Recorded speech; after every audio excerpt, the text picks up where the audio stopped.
मुंबई की चकाचौंध भरी गलियों में जहां हर किसी का सपना आसमान छूने का होता है, वहीं एक छोटे से झोपड़पट्टी इलाके में रहता था रमन, एक गरीब सब्जी वाले का बेटा।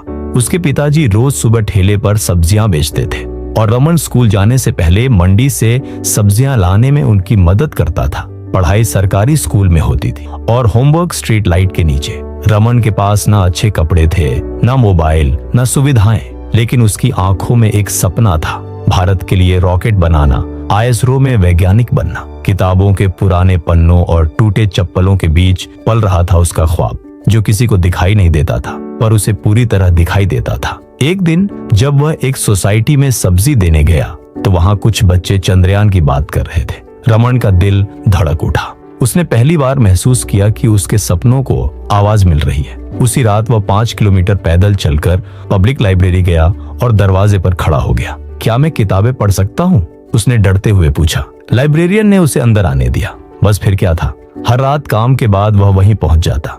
YouTube वीडियो, पुरानी किताबें, फ्री ऑनलाइन कोर्स। रमन जो भी पा सकता था उसे सीखता गया। उसके पिताजी अक्सर डांटते, इतना पढ़ लिख के क्या करेगा, ठेला ही तो लगाना है, लेकिन रमन बस मुस्कुरा देता। फिर एक दिन किस्मत ने एक और परीक्षा ली। उसके पिताजी बीमार पड़ गए। घर का सारा खर्च रमन पर आ गया। उसे स्कूल छोड़ने के लिए कहा गया। सपने धुंधलाने लगे थे, जिम्मेदारियों का बोझ भारी था, लेकिन वो आग जो उसके अंदर जल रही थी पूरी तरह बुझी नहीं थी। एक सुबह एक बुजुर्ग आदमी उसकी सब्जी की दुकान पर रुका। उसने रमन की किताबों पर नजर डाली और पूछा, तुम ये पढ़ते हो? रमन ने सिर हिलाया।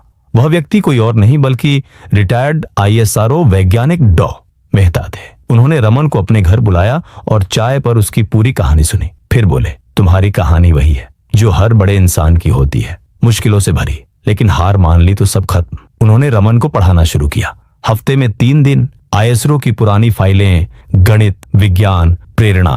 रमन के लिए जैसे दरवाजा खुल गया था। वह दिन में ठेला लगाता, रात को पढ़ाई करता। झोपड़ी उसकी क्लासरूम बन गई और स्ट्रीट लाइट उसकी टेबल लैंप। वक्त बीता और रमन ने IIT JEE की परीक्षा दी। रिजल्ट के दिन उसका दिल कांप रहा था। उसने धीरे से अपना रोल नंबर डाला और स्क्रीन पर जो दिखा उसने उसकी जिंदगी बदल दी। वह पास हो गया था। इतना अच्छा रैंक कि उसे IIT बॉम्बे में दाखिला मिल गया। झुग्गी बस्ती में जैसे दिवाली मनाई गई। उसकी मां ने उसे गले लगा लिया। पिता की आंखों में गर्व के आंसू थे, लेकिन असली लड़ाई अब शुरू हुई थी। IIT में रमन को बहुत कुछ नया सीखना पड़ा। अंग्रेजी, लैपटॉप, प्रेजेंटेशन। कुछ लोग उसकी सादगी का मजाक उड़ाते, लेकिन कुछ दोस्त भी बने जो उसे आगे बढ़ने में मदद करते। वह कैंटीन में काम करता, ट्यूशन पढ़ाता और घर पैसे भेजता। हर दिन संघर्ष था, पर हर पास होता सेमेस्टर उसकी जीत। आखिरी साल में उसने ISRO में इंटर्नशिप के लिए आवेदन किया। इंटरव्यू में एक अधिकारी ने उसकी पृष्ठभूमि देखकर कहा, क्या तुम सच में सोचते हो कि तुम ISRO के लायक हो? रमन ने गहरी सांस ली और बोला, सर, रॉकेट ये नहीं पूछते कि हम कहां से आए हैं, उन्हें बस दिशा, ताकत और मकसद चाहिए, और मेरे पास तीनों हैं।